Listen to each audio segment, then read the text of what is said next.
সবার কাছে আছে এতগুলো এটিএম, সবাই এর মধ্যে তো অনেক টাকা পাচ্ছে। তো চলো দেখা যাক আমি কি পাই। চলো এগুলো ছিঁড়ে দেখা যাক।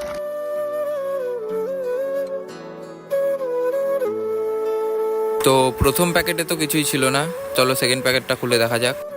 আমাদের সেকেন্ড প্যাকেটেও কিছুই বেরোয়নি।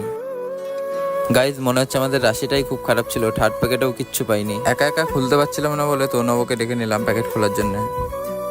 তনবকে ডাকার পরে এই যে এই 2 টাকাটা বেরোলো, একটা প্যাকেট দে। তো চলো সব প্যাকেটগুলো খুলে নিই, তারপরে দেখা যাচ্ছে কি বাদলো কি না বাদলো সব দেখাচ্ছি।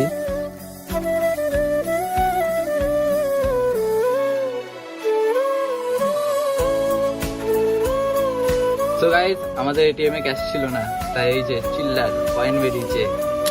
10 টাকা পেয়েছি আমরা।